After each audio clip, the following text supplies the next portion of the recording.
Hello and welcome my fab fans to Glam's new video. I will be reading chapter 2 of the story I've been writing, POV of Wynne, General Wynne. I am so glad I helped the prince in time. Those young ones aren't allowed to die before my friend the king. I always come back after my respite. Sadly, during my time away, he recruited a new general who wasn't so keen on his position below the king in his court. That's why all this is happening now. He probably doesn't know that. I shall inform him at dinner. Hey, old friend, you'll need this if you want to join the fight, General Wynne said, as he threw a sword to the king. Haha, welcome back. The general time of the decade has arrived, King Gennaro said. I only get one per generation on the throne, General Wynne said. I'm glad you trust me enough to look out for my people. I have a new wife, and she has kids. Youngest is mute, but his sister talks enough for the both of them. I love my family. I wish my first wife were this one, King Gennaro said. I wouldn't be me if I was not loyal to my morals. Trust will always be a two-way street. Plus, the people love you. You are good to them. Now let's focus. Your wife and kids are safe, General Wynne said. I have 5 people to cut down as I slice through them, being careful not to let any bystanders get harmed. I might be able to take an attack, but humans are too fragile for me to let that happen to them. Everyone is okay now, Gennaro. Your wife and kids are upstairs. We shall talk about this situation at dinner. I have a feeling something is off. I'll check on your son. He looks very shaken up. I can hear his anxious thoughts from here, General Wynne said, as he looked up, realizing he'd been stared at, as his eyes met the young prince. I waved and started up the stairs as I listened to his thoughts. You see him look away quickly, hoping they didn't think they were staring at you. You hear his thoughts say, it's not like I could explain myself even if they tried to flirt. God, I would just want to run away. The rest of his rambling thoughts, too. Hey kid, you doing all right? General Wynne said. No response. But you hear their thoughts again. God know why now. I don't want to deal with the situation anymore. I just want to go to bed. You think back again to Gennaro saying his stepson is mute. But he is third from the throne, so it doesn't matter. It seems that something happened to his daughter, since she isn't around. His ex-wife was a cruel ruler, but it was a marriage of revenge, since his father killed many of her people.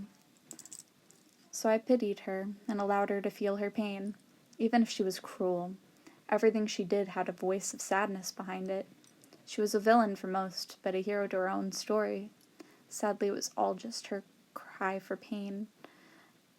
I feel the sadness for her daughter, since she was forced to be alone, shut away from people. I'll just help the kid to his room, but also answer his questions.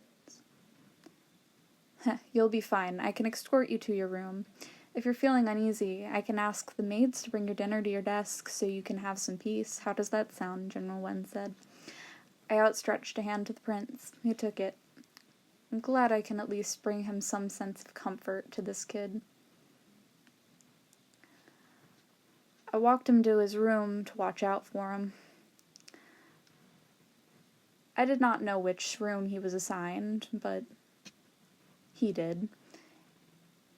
He keeps pondering my gender. There aren't many of my kind, so I get it. I overheard your sister. She's got such a sharp tongue. I am both, though, when it comes to gender. I polymorph, so I got both parts, which means I also go both ways, General Wynne said. He went red. How adorable. I find it funny, but getting him something to communicate others would be quite helpful. I can probably visit Aurora, the weeping widow. She can make a doll to talk for him, and use mind reading to relay words. It will have its own spirit, but unless I find another solution, I can just visit her. See, it's only 9 a.m. She will probably be tending the graveyard. She's been very diligent at keeping the graves clean and well maintained since her husband was the one who passed down the land to her before he died.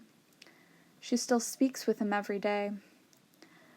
I also have to check in with Dahlia. She is my best fighter, the only person who could match me, with speed at least. I mean, werewolves are great fighters, very loyal like dogs. She also uses a staff to fight, basically a stick. I always make fun of her for it. I shall ask her to pick out what has been happening here while I've been gone. She only fights for me, and she is excellent at tracking down information, primarily since she can shadow travel. No human could ever track her, even witches struggle with demon-level magic. I open a portal with the wave of my hand to first meet with Aurora. I would like the prince to be able to at least ask for help when he needs to. So I walk into the graveyard to meet my old friend. As I walk through her yard beautiful as ever, seeing how well she maintains everything and she keeps it so clean and orderly. I get chilly every time I'm here. She always makes it easier to see the dead, that's for sure. Despite being a soldier, I never like seeing how they look so sad. When they think I'm about to kill them, I never have killed them. I just trap them in another realm till I can ensure they will be back safe with their families. They only get out if they earn their freedom or repent for their sins. We have only ever made their land safer and better. We never invaded them, but they did try to invade us and run our people out of our towns from their land, which is meant to be shared, not owned, but temporarily, till we pass it on to those willing to take care of it. Or at least for regular mortals, my final thought before Aurora answered her door. And that is the end of chapter 2. Once you play God, they're gonna cry.